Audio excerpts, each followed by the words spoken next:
আপনারা জানেন মনোনয়ন নিয়ে আজকে আমরা অবস্থান কর্মসূচি পালন করছি।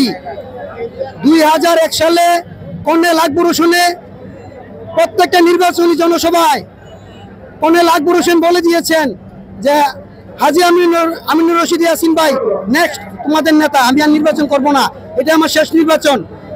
তারপরে আমরা 2008 থেকে এই পর্যন্ত ইয়াসিন ভাইকে আমাদের পাশে পেয়েছি।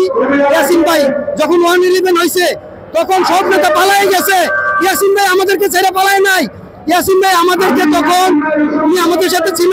বেগম খালেদা জিয়া গ্রেপ্তার হয়েছে, তারেক রহমান গ্রেপ্তার হয়েছে, তাৎক্ষণিক মিছিল আমরা করছি, কেউ করে নাই, কোনো নেতা করছে না, আমরা মিছিল করছি নিজামুদ্দিন কায়সারের নেতৃত্বে, ইয়াসিন ভাইয়ের নেতৃত্বে। আমরা বেগম খালেদা জিয়ার মুক্তির দাবিতে, তারেক রহমানের মুক্তির দাবিতে আমরা মিছিল করছি। কুমিল্লা শহরে কেউ মিছিল করে নাই, কোনো নেতা ছিল না, সব ভারতে পালাই গেছে।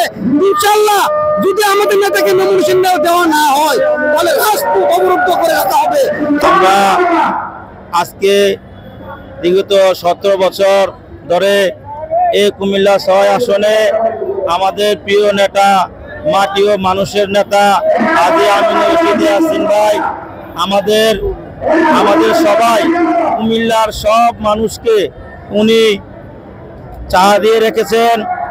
যখন 2006 সালে আকবর হোসেন এই কুমিল্লা থেকে ইন্তেকাল করেছেন, তখন আমাদের এই কুমিল্লার শূন্যস্থান ছিল আমাদের প্রিয় নেতা হাজী আমিনুর রশিদ ইয়াসিন ভাই। আমাদেরকে এই 17 বছর আমাদেরকে ছাড়া দিয়ে রেখেছেন এবং বিভিন্ন হামলা মামলা এবং আমাদের পরিবারদেরকে উনি দেখাশোনা করেছেন। শুধু আমাদের সকল নেতা কর্মীদের আপনারা তৃণমূলকে প্রশ্ন করেন, প্রিয় নেতা তারেক রহমান আপনি যাচাই বাছাই করে আমাদের প্রিয় নেতা হাজী আমিনুর রশিদকে নমিনেশন দিবেন।